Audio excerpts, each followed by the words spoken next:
अभी आप मिलने जा रहे हैं यशस्वी ओसवाल से, और 4 फरवरी को हमसे उनके पेरेंट्स मिले थे ऑनलाइन। फिजिकली तो मैं अभी मिलूँगा, अभी जस्ट मैं जब ऊपर आ रहा था तब मैंने बच्चे को देखा वो, लेकिन तब बच्चे का चलना, या इसे कहते हैं डिसकाइनेटिक बिहेवियर। डिसकाइनेटिक बिहेवियर मतलब बॉडी साथ नहीं दे रही है। बच्चे का दिमाग बोल रहा है चलो, बॉडी बोल रहा है चलना ही नहीं है, ठीक है ना, बॉडी साथ नहीं दे रही है। तब बोलने में दिक्कत, समझने में दिक्कत, खड़े होने में, बैठने में दिक्कत, आई कांटेक्ट नहीं करना, जो कि एक बच्चा जैसे ही पैदा होता है आई कांटेक्ट करता है, वो बच्चा भी करता था शुरू में, राइट। वेलकम, जिसके बारे में बात कर रहे थे वो बच्चा आपके सामने आ चुके, अपने पैरों पे चल के यहाँ तक पहुँचे हैं। कहाँ से आए? कोटद्वार उत्तराखंड से। आप सबसे मिलने के लिए, आपकी आंखों को खोलने के लिए ये बच्चा यहाँ पे है। और लेकिन पहले की कंडीशन ये थी, अब बच्चा आपके सामने चल पा रहा है, राइट, जो कि पहले 4 फरवरी से पहले चलना मुश्किल था, राइट, चलना पॉसिबल ही नहीं था एक तरह से। और लेकिन ये हुआ कैसे, ये बच्चे को ठीक कैसे हुए? मिले तो हमसे आज। ठीक करने के लिए 4 फरवरी को डॉक्टर नमिता के सुपरविजन में ऑनलाइन बच्चे के पेरेंट्स यहाँ पे हैं, और बच्चे के पेरेंट्स ने ये प्रोटोकॉल बच्चे को दिया। नीम थेरेपी दिया, रात का खाना 8 बजे से पहले फिनिश किया, प्रोबायोटिक ड्रिंक भी दिया, कोकोनट इंटेक रोज़ दिया, सनलाइट खूब दिया, DIP डाइट पे बच्चे को रखा, 0 वोल्ट थेरेपी, घास में मिट्टी में बच्चे को काफ़ी समय तक रखा, और ये लगभग 100% किया। और करने के बाद जो नतीजा आया कि स्पीच में 60% इम्प्रूवमेंट, ये 15 दिन का इम्प्रूवमेंट, अभी का इम्प्रूवमेंट तो उसके बाद काफ़ी दिन और हो गए, वो देखेंगे। अंडरस्टैंडिंग में 75% इम्प्रूवमेंट, बॉडी के बैलेंस में 80%, आई कांटेक्ट 60%, ये सारे 15 दिन के इम्प्रूवमेंट है। लेकिन उसके बाद की जर्नी क्या थी, और उससे पहले की जर्नी क्या थी जब बच्चा पैदा हुआ था, और बच्चे के पैदा होने से पहले की जर्नी क्या थी, उसके लिए डॉक्टर नमिता, जिनके सुपरविजन में ये बच्चा था, उनको माइक देता हूँ। आगे की कहानी आप बताएं। तो कहानी सुनाते हैं हम यशस्वी ओसवाल की। तो ये उसकी मम्मा है और ये उत्तराखंड से आए हैं बच्चा। तो थोड़ा सा बच्चा हाइपर है क्योंकि ट्रैवलिंग करके आया है। 24 घंटे के अंदर अंदर ये एलोपैथी के विशेष ट्रैप में फंस गया। 1 साल का था तो इसको इन्फेंटाइल स्पैज़म की डायग्नोसिस मिली, और 2 साल का था तो सेरेब्रल पाल्सी की। तो इसकी मम्मा ने हमारा ग्रुप क्यों ज्वाइन किया था? क्योंकि इस बच्चे का वीडियो देखे इसको इस तरह के स्पैज़म आते थे, और हमारा कैन प्रोटोकॉल आपने सिर्फ इसलिए ज्वाइन करा कि इसके स्पैज़म ठीक हो जाएं, मगर इनको नहीं पता था उसके साथ साथ इनकी सारी बीमारियां ही ठीक हो जाएंगी बच्चे की। और अब इसको ना के बराबर इसको सीजर्स आते हैं। और अब हम बात करते हैं कि माँ की कहानी की। तो मम्मी को भी एक बार एक सीज़र आया था और गलती से ये इमरजेंसी में चली गई, और वहाँ पर इनका CT स्कैन हुआ, और ये दूसरा जो CT स्कैन है ये 2 साल बाद हुआ, और दोनों की रिपोर्ट्स अलग अलग हैं। और तब कि इनको 5 साल के लिए एंटी एपिलेप्टिक ड्रग्स पे डाला गया, मगर मज़े की बात यह कि दोनों की रिपोर्ट्स के डायग्नोसिस अलग अलग है, और ट्रीटमेंट 5 साल तक इनका चलता रहा। तो किस लेवल पर लोगों का ट्रॉमा हो रहा है कि कोई समझ भी नहीं सकता है। ये एलोपैथी में हम लोग चले जाते हैं, सबसे बड़ी डायग्नोसिस है CT स्कैन, मगर इसमें भी क्वेश्चन मार्क दे रखा है, इट इज़ नॉट कन्फर्म। और फिर क्या हुआ, जब डिलीवरी हुआ इनका बच्चा बिल्कुल नॉर्मल था, इनको BCG का वैक्सीन लगाया गया। 24 घंटे के अंदर अंदर बच्चे को सीजर्स आने लगे, और ब्लेम किया गया माँ को कि आपने इसको दूध नहीं पिलाया और इसको हाइपोग्लाइसीमिया हो गया। और वो दिन है और आज का दिन है, बच्चा इस तरह के शूज़ पहनता है क्योंकि उसके पैर इस तरह से टेढ़े रहते हैं, वो चल नहीं पाता है। पहनता था, अब तो नहीं पहनता। हाँ नहीं, अब तो नहीं पहनता था। जिस दिन हमारे यहाँ ज्वाइन किया इन्होंने, हमने पहले ही दिन इनको बोला कि ये शूज़ उतार के आज ही फेंको और धरती को छुओ। तो उसके बाद की कहानी इसकी मम्मा सुनाएगी कि कैन प्रोटोकॉल को ज्वाइन करने के बाद क्या किया, वरना 24 घंटे बच्चा इस तरह के शूज़ में रहता था, और डॉक्टर ने इतना डरा दिया था, कभी उसने धरती को भी नहीं छुआ था, और इसके ऊपर वो 2 नंबर बड़े साइज़ के जूते पहन के रखता था। तो मम्मा बताएगी आगे की कहानी। जब इन लोगों ने हमारा प्रोटोकॉल शुरू करा तो सिर्फ एक ही बात थी कि इन्होंने 100% हम लोगों का प्रोटोकॉल फोकस किया, और वहीं से जहाँ जिस घरों में इस जैसी मम्मियाँ हैं उन्हीं के बच्चे यहाँ स्टेज पे आते हैं। तो ये हमारा इन्होंने कैन प्रोटोकॉल फॉलो करा। आप बताइए। सबसे पहले तो सबके नमस्कार। मैं यशस्वी की मदर। अभी आप जो वीडियो में देख रहे हैं, मतलब ये 10 मिनट का वीडियो है, लेकिन ये मेरे और मेरे बच्चे की 5 साल की जर्नी है। मतलब वो जर्नी जब एक बच्चे को मतलब घर में रखा जाता है, अच्छा मतलब डेवलपमेंट उसका होता है, मतलब बुनियाद होती है वो दी जाती है, लेकिन हम जब ये पैदा हुआ उसके नेक्स्ट डे से ही हॉस्पिटल के चक्करों में, मेडिसिन के चक्करों में, वैक्सीनेशन के चक्करों में फंसते चले गए। फिर मतलब हमने अपना दिमाग कभी यूज़ ही नहीं किया कि मतलब ये दवाई, ये वैक्सीनेशन क्यों दी जा रही है। उस समय सब ने मुझे यही बोला था कि तुमने दूध नहीं पिलाया शायद इसलिए इसको ऐसा हुआ। मतलब क्लियरिटी कहीं नहीं थी कि इसको ये सीज़र हुए क्यों, जो सबसे पहले इसको बर्थ के बाद हुए। तो मेनली हमारा कैन प्रोटोकॉल ज्वाइन करने का एक ही मकसद था कि डॉक्टर ने इसे बोल दिया था कि इसको लाइफ टाइम सीज़र की दवाइयाँ देनी है। तो मैंने उनको बोला कि अभी तो उसकी एज 5 ईयर है, लाइफ टाइम कैसे, मतलब इतने साइड इफ़ेक्ट हो जाएंगे। तो वो हमें एक ही बात से चुप करा देते हैं कि जो सीज़र हो रहे हैं उसके भी तो साइड इफ़ेक्ट होते हैं, वो तुम्हें नहीं दिखते। फिर हमारे पास आंसर नहीं होता करने का उनके साथ। और जितनी बार इसका EEG, CT स्कैन ये सब कुछ हुआ है, उसके लिए भी इसको बेहोशी की दवाई 2-2 टाइम पिलवाते थे, क्योंकि बच्चा बेहोशी नहीं होता है तो वो उसका अलग साइड इफ़ेक्ट। तो मैंने 4 फरवरी को ज्वाइन किया था कैन प्रोटोकॉल, और मेन मोटिव वही था कि सीज़र की दवाई किसी भी तरीके से बंद हो जाए।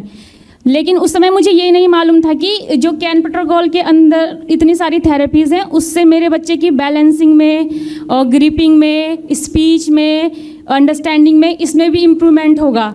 तो क्योंकि इसने 5.5 साल का हो गया है, ये पैदा होने से और 5 साल तक या 5.5 साल तक इसने कभी ऐसे नंगे पैर रखा नहीं, पैर घर में भी नहीं रखा। हम छोड़ते ही नहीं थे इसको, क्योंकि मैं मतलब फिजिकल का इतना नॉलेज भी नहीं है, हड्डियों का, मसल्स का नॉलेज नहीं है, ब्रेन का तो फिर भी ये है कि बार बार सिखा के हम थोड़ा बहुत करवा लेंगे उसको। हड्डियों का नॉलेज नहीं था, इसलिए डॉक्टर ने बोला कि नहीं, ये एसएमओस, पहले इसके इंसोल थे, फिर ये AFO पहनाए, फिर एसएमओस पहनाए।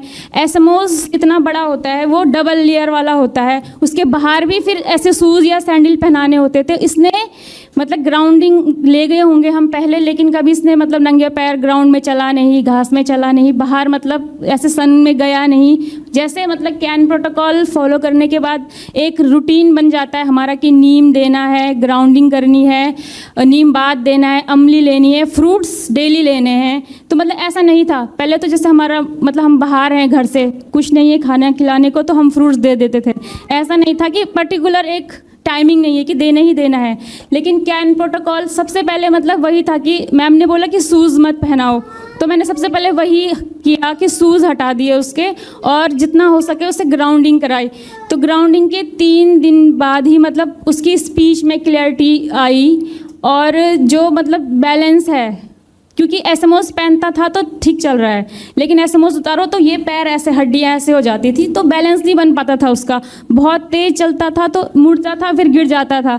तो ये बैलेंस आया है उसका, क्योंकि उसको भी मतलब लगा ना कि मैं कुछ चीज़ छू रहा हूँ। अभी तक तो उसने डबल शूज़ पहने हुए थे, तो उसकी जो पैर थे वो टच ही नहीं कर पाते थे ज़मीन को। तो दूसरा सबसे पहले जब भी अब ये कैन प्रोटोकॉल के अंडर में सबसे पहले नीम थेरेपी है, तो ये उठता है और सीधा मतलब ग्राउंडिंग के लिए जाता है। उसके बाद नीम लेता है, फिर DIP डाइट फ्रूट्स लेता है, फिर मतलब उसके बाद अमली वगैरह लेता है। मतलब जितना भी उसके अंदर जितने भी थेरेपीज़ है, मैंने वो 100% फॉलो की है, और कोशिश ये की है कि जो ऑर्गेनिक हो। मतलब इसके लिए मैं अपने घर चली गई स्पेशली, जहाँ मुझे ये चीज़ें मिल सके। तो जो जिसके घर में जो चीज़ उगी वही चीज़ लेके आए हम इसके लिए, चाहे वो टमाटो हो गए, पुदीना, धनिया, सब घर का हमने इसको खिलाया। जो कैन प्रोटोकॉल है वो मतलब हमने पूरा 100% फॉलो किया। हम कहीं भी रहे हों, लेकिन डिनर इसका 7:30 से पहले हो ही जाता है, हम जितनी जब भी करें, लेकिन बच्चे का हमने अच्छे से फॉलो किया है। तो शायद इसीलिए हमें जल्दी इम्प्रूवमेंट देखने को मिला है। अब मतलब पहले जैसे ये सीढ़ी चढ़ने के लिए भी मुझे इसके साथ साथ चलना होता था, अब ये है कि हम छोड़ देते हैं तो वो चल लेता है, कॉन्फिडेंस भी आया उसके अंदर, चढ़ना उतरना ये सब कुछ। और जैसे अभी देख रहे हैं आप, ये पेंसिल, केवल पेंसिल होल्डिंग थी इसके अंदर, ये खुद से लिख नहीं पाता था इस तरीके से। तो अब ये है कि मैं इसको दे देती हूँ तो ये लिख लेता है। पहले मुझे बहुत 1 हफ्ते तक जैसे कुछ चीज़ सिखानी हो तो 1 हफ्ते ऐसे दिन रात लगे रहना था कि करो करो करो। अब ये है कि 1-2 बार हम सिखाते हैं तो वो कर लेता है, मेमोरी भी अच्छी हुई है। कुछ भी चीज़ सुनाते हैं तो नेक्स्ट डे उसको मतलब वो याद हो जाती हैं, वो लिख करने लगता है, हमसे पहले पहले बोलने लगता है वो चीज़ें। तो मतलब वही है कि मुझे मतलब, और सीज़र जो मेन जिसके कारण हम जुड़े थे, सीज़र, वो भी मतलब पहले 8-10 बार होते थे इसको सोते समय, लेकिन अब उसमें कमी आई है, कभी तो बिल्कुल नहीं होते, और जब होते भी हैं तो उसमें भी हमारा ही कुछ मतलब कुछ हम नया ऐड कर देते हैं या फिर कुछ वो ले लेता है बाहर का, तो शायद इसलिए होते होंगे उसको। तो मतलब जो मेन मैम ने बताया था कि सीज़र क्यों होते हैं, फैट की कमी से, तो जैसे नारियल है, नारियल तो हमने मुझे 37 साल हो गए आज, खुद हमारी डाइट में शामिल नहीं है कहीं नारियल, तो इस वो मतलब अब पता चल रहा है, हम लोगों को देखते तो थे लेकिन ऐसे नहीं, कभी खा लिया एज अ प्रसाद खा लिया नारियल, लेकिन अब इस बच्चे का ये है कि 1 नारियल डेली देते हैं और 1 स्पून नारियल तेल देते हैं इसको, तो मतलब बहुत इम्प्रूवमेंट है, क्योंकि थेरेपीज़ भी गया है वो, स्पीच थेरेपी स्पेशली, जिसमें हमें इतना इम्प्रूवमेंट नहीं मिला, वहाँ से केवल उसमें वही रटना ये आया, मतलब उसने कभी अपना ब्रेन यूज़ ही नहीं किया। और दूसरा जो मेन है नीम थेरेपी, वो तो सच में मैजिक है नीम थेरेपी। क्योंकि जब हमने इसको नीम दिया तो इसकी इम्यूनिटी बूस्ट हुई है। तो कैन प्रोटोकॉल के अंदर चाहे इम्प्रूवमेंट लेट हो, धीरे धीरे हो, सबसे पहले इम्यूनिटी बूस्ट हो रही है बच्चे की। अभी इसको 3 महीने हो गए, 3 महीने में इसको, जब हमने स्टार्टिंग की थी तो इसको जुकाम बुखार सब कुछ हुआ, तो मैम ने हमें बताया कि बुखार के लिए क्या करते हैं, जुकाम के लिए क्या करते हैं, नीम स्टीम दो, हॉट वाटर इमर्सन करो, तो वो सब किया तो वो ठीक हो गया खुद से। लेकिन अभी 3 मंथ से इसको कभी जुकाम बुखार कुछ नहीं हुआ। पहले मैं इसे बाहर नहीं ले जाती थी, जैसे हवा चल रही है, बारिश हो रही है, तो यही कि तबीयत ख़राब है और हो जाएगा कुछ, या फिर तबीयत ख़राब हो रही तो पीसीएम हमारे पास परमानेंटली हमारे घर में रखी रहती थी कि कुछ भी हो रहा है पीसीएम, जुकाम के लिए अलग दवाई, खांसी के लिए अलग दवाई, मतलब खाने पीने से ज़्यादा हमारे घर में मेडिसिन की बोतलें रखी हुई हैं। लेकिन अब ये है कि जो जब से हम इसे नीम खिला रहे हैं 2 टाइम, तो मतलब उसकी इम्यूनिटी बूस्ट हो रही है, इम्यूनिटी बूस्ट हो रही है तो तबीयत ख़राब नहीं हो रही, तो वो सीख रहा है हर चीज़ जो हम उसको सिखा रहे हैं। तो मतलब मैं ये कहना चाहूँगी कि मतलब जितने भी पेरेंट्स हम अभी तक मतलब हमने 8-10 लाख ये केवल थेरेपी है, थेरेपी पे लगा दिए होंगे, और हम अपने शहर से दूसरे शहर में गए इसके थेरेपीज़ के लिए, उसका खर्चा तो मतलब बहुत ज़्यादा है। तो मतलब जब हमको ये चीज़ें घर में फ्री में कहीं जाना नहीं है, अपने परिवार के साथ रह के हम ये सब चीज़ें कर सकते हैं, तो सभी मतलब पेरेंट्स को ये बोलूँगी कि एक बार कैन प्रोटोकॉल के साथ ज़रूर जुड़ें। और साथ में मतलब सर का और मैम का बहुत धन्यवाद कि उन्होंने हमें ये इस चीज़ से इंट्रोड्यूस करवाया। मुझे दुख इस बात का है कि मतलब हम 5 साल में हमें ये चीज़ें पता चली, इतनी लेट पता चली, क्योंकि मैं पहले जब ये 6 मंथ का था, हम गांव में ही रहते थे जॉब में, तो वहाँ सब चीज़ें हमको मिल जाती थी नेचुरली, लेकिन इसको सीजर हुए, फिर हम यहाँ हॉस्पिटल के चक्कर में पड़ गए। तो अब ये होता है कि ये चीज़ें अगर हमें 5 साल पहले या 3 साल पहले पता चल जाती, तो अभी तक जितना इसका डिले हुआ है हर चीज़, वो मतलब अभी तक काफ़ी इम्प्रूव हो जाता। तो दूसरा मैम ने हमें मतलब एक मदर की तरह गाइड किया। मैंने केवल अपने बेटे की लिए किया है, लेकिन मैम ने इतने सारे ग्रुप हैं, इतने सारे माएँ हैं, बच्चे हैं, उन सब की माँ है। मतलब ऐसा नहीं है कि जैसे किसी को दिक्कत होती है तो हम मैसेज डाल देते तो मैम तुरंत रिप्लाई कर देती हैं। अगर यही रिप्लाई अगर हमें डॉक्टर के पास जाना होता तो 500 रुपये पहले फ़ीस देनी होती है उनकी, उसके बाद वो हमें कुछ बताते हैं, और उसके बाद भी उसमें भी मतलब हम क्वेश्चन नहीं पूछ सकते उनको कि आप ऐसे क्यों कह रहे, वो हमें ही चुप करा देते। तो मतलब ये है कि फ्री में ये चीज़ मिल रही है तो इसको यूज़ करें, और अपना पैसा समय सब बचाना है तो तब भी हमें कैन प्रोटोकॉल के साथ जुड़ना चाहिए। और दूसरी बात, जहाँ थेरेपीज़ है तो थेरेपी से अगर इम्प्रूवमेंट होता बच्चों में तो थेरेपी सेंटर कम होते, रिड्यूस होते। मैंने 3 साल में अपने सामने इतने थेरेपी सेंटर देख दिए कि हर गली मोहल्ले में मतलब एक थेरेपी सेंटर खुला है। हमें भी तो पता नहीं है, पेरेंट्स एक जगह जाते हैं, वहाँ से नहीं होता दूसरी जगह, और उनमें मतलब ये नहीं है कि वो हमें सिखाते तो हैं लेकिन पूरा एक साथ नहीं बताते, कि उनको ऑर्डर होते हैं कि नहीं आगे सिखा देंगे तो पेरेंट्स आएंगे नहीं, फिर उनका बिजनेस चलेगा ही नहीं। तो मतलब 500 रुपये एक दिन का 500 रुपये देते हैं, 500-600 रुपये 30 मिनट का केवल। तो मतलब यही है कि इन सब से बचने के लिए तो कैन प्रोटोकॉल को से जुड़ना बहुत ज़रूरी है सभी पेरेंट्स का। और लास्ट में वही thank you sir and thank you ma'am, और thank you all team of BRC sir, thank you. Thank you, thank you. ये बड़ा ही इंस्पिरेशनल स्टोरी आपने देखी और बड़ा ही इमोशनल स्टोरी आपने सुनी, और इससे एक आस जितने सारे पेरेंट्स जिनके बच्चों को सेरेब्रल पाल्सी है उसमें उनमें आ जाना चाहिए कि बच्चे की जो भी परिस्थिति अभी है उससे बच्चा ठीक हो सकता है, घर बैठे ही ठीक हो सकता है, मुफ्त में ही ठीक हो सकता है। और अभी तक पिछले एक साल में करीब 6000 बच्चे हैं और न्यूरो डेवलपमेंटल डिसऑर्डर जिनको हमने ठीक किया है, लेकिन हमारे देश में करीब 3 से 4 करोड़ 5 करोड़ ऐसे बच्चे हैं। तो ऐसे सारे बच्चों को ठीक करना हम दो या हमारी छोटी सी टीम से पॉसिबल नहीं है। तो इस लाइव के थ्रू मैं आप सबको ये बोलना चाहूँगा कि आप भी हमारी तरह कैन एक्सपर्ट बन सकते हैं। उसके लिए हमारा सर्टिफिकेशन कोर्स है, certification in autism and ADHD reversal 1 month online training. यहाँ पे विश्वरूप.com/academy में जाके आप फॉर्म भरेंगे तो इस कोर्स का हिस्सा बन जाएंगे। और इस कोर्स को करने के बाद जो बातें हम पेरेंट्स को बता रहे हैं वही बातें आप पेरेंट्स को सिखा सकते हैं। और हर शहर में मुझे लगता है कि इस तरह के एक्सपर्ट्स होने चाहिए ताकि जो भी बच्चा जहाँ कहीं भी है उसी शहर में आराम से ठीक हो जाए। आपसे तो खैर हम पहली बार आज मिले है ना, ऑनलाइन ही हो गया तो आप समझ रहे होंगे कि आसान होगा, बहुत मुश्किल होता तो कर ही नहीं पाते आप। हाँ, करने की डिटर्मिनेशन को थी।